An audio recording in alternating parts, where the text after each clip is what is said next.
सवाल मेरा सुरेश पचौरी जी से। पचौरी जी, अगर हम एक फॉरवर्ड लुकिंग अप्रोच के साथ देखें तो एक मजबूत संगठन राहुल गांधी को विरासत में मिला है। अभी तक उन्होंने अपने आप को यूथ कांग्रेस के अंदर, एनएसयूआई के अंदर पूरी तरह से केंद्रित करके रखा था, लेकिन अब एक नई जिम्मेदारी के साथ वो पिछले 2 महीने से पार्टी के अंदर अपने ढंग से अपना काम करने की कोशिश कर रहे हैं। क्या वो अपनी मां के पदचिन्हों में पर चल पाएंगे? क्योंकि राहुल गांधी के जितने प्रयोग अभी तक हुए हैं, चाहे वो बिहार हो, चाहे वो उत्तर प्रदेश हो, चाहे वो एनएसयूआई और यूथ कांग्रेस के चुनाव हो, वो कांग्रेस वर्कर्स को और कांग्रेस पार्टी के नेताओं को ऐसा महसूस होता है कहीं ना कहीं कि वो पूरी तरह सफल नहीं हुए हैं। यूपी का परिणाम तो आप सब जानते हैं। तो क्या अपनी मां की पद चिन्हों पर चल पाएंगे राहुल गांधी?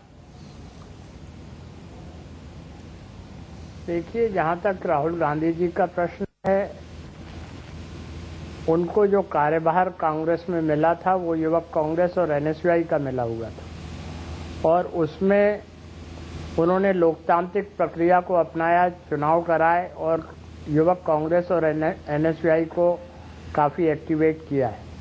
अब उन्हें कांग्रेस की जिम्मेदारी उपाध्यक्ष पद के रूप में मिली है, और उसको जिस ढंग से सारे कांग्रेस के लोगों ने स्वीकार किया है, तो मैं एक दावे के साथ ये कह सकता हूं कि निश्चित रूप से उससे कांग्रेस को मजबूती मिलेगी और उनके उपाध्यक्ष के कार्यकाल में कांग्रेस आगे बढ़ेगी। राहुल गांधी क्या अपनी मां की पद चिन्हों पर चल पाएंगे? कीर्ति जी, ये मेरा सवाल है। पहला तो ये कि जब से 1998 के बाद से जो अगला चुनाव हुआ था वो 1999 का था। बीजेपी की सीटें 99 में थोड़ी बढ़ी, कारगिल वार का बहुत ज्यादा इफेक्ट था 1999 के अंदर, और 1999 में वाजपेयी जी ने सरकार भी बनाई, लेकिन 2004 में 1% सीट कम हो, 1% उनका वोट कम हुआ था बीजेपी का, लेकिन 2004 में वोट परसेंटेज और कम हो गया, और 2009 तक आते आते वो वोट परसेंटेज और कम हो गया। 2004 में तो बीजेपी था और ये 18% पे आ गया घट के। बीजेपी का 22% से 18% पे और कांग्रेस का 28% पे चला गया। तो आपको नहीं लगता कीर्ति आजाद जी कि कहीं ना कहीं बीजेपी जैसी राष्ट्रीय पार्टी को यह आत्मचिंतन की जरूरत है कि सोनिया गांधी के चलते कांग्रेस का जनाधार बढ़ता रहा और बीजेपी का सिकुड़ता रहा?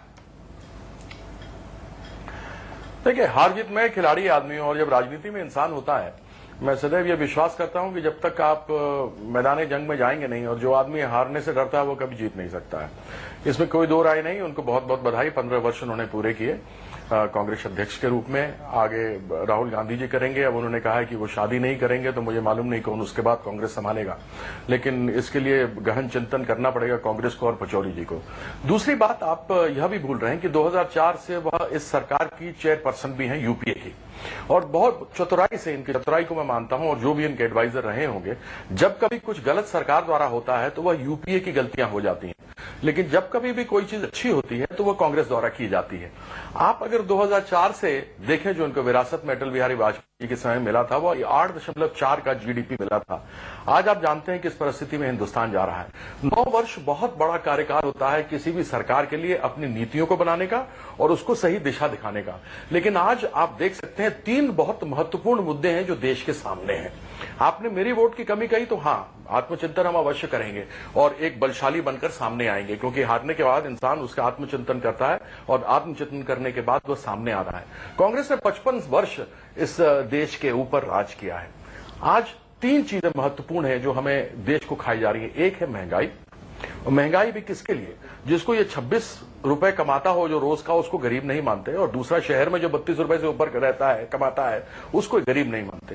जहां पेट्रोल, डीजल, घर के घरेलू गैस, सब्जियां, खाना, राशन, जिस तरीके से दाम बढ़ रहे हैं वह आसमान को छू रहे हैं। इसको कहते हैं कमर तोड़ महंगाई, जिसके कारण से इस समय पूरा देश जो है बिलबिला रहा है। दूसरा, भ्रष्टाचार। आपने देखा कि कोल के जो आवंटन इन्होंने किए थे ब्लॉक्स के, सुप्रीम कोर्ट ने भी कह दिया कि वो गलत है। इसको बार बार हम उठा रहे हैं। यह तो केवल एक भ्रष्टाचार का मुद्दा, लेटेस्ट मैं आपको बता रहा हूं। इसके पहले तो वेस्टलैंड के ऊपर आपने भी बड़ी चर्चा की है दीपक जी। उसके पहले 2G का स्कैम हुआ, उसके ऊपर भी आपने बड़ी चर्चा की है। कॉमनवेल्थ गेम्स के बारे में परसों मैंने पढ़ा था कि इन्होंने फिर उसके ऊपर 70 करोड़ रुपए खर्च कर दिए, जबकि अक्टूबर 2010 में ही कॉमनवेल्थ गेम्स जो थे उसके बावजूद कर दिया गया। और तीसरा सबसे महत्वपूर्ण, जो आज आपने देखा होगा, जो जम्मू कश्मीर में हाल हुआ है कि सीआरपीएफ के जवानों के, वहां के राज्य सरकार ने कहा कि आप डंडे लेके घूमें। वहां के पंचों सरपंच मंचों को मारा जा रहा है, वहां सीआरपीएफ के जवान मार दिए गए हैं। जो लोग आतंकवादी आए थे वो क्रिकेट किट बैग लेकर आए थे, जो हम लोग लेकर क्रिकेट के मैदान में कभी जाया करते थे, और स्कूली बच्चों के ड्रेस में आए थे। यह आतंकवादी खतरा पाकिस्तान की तरफ से, यह 3 चीजें, आंतरिक सुरक्षा, टेररिज्म उसके अंदर आती है, साथ ही साथ भ्रष्टाचार, और उससे ऊपर यह महंगाई।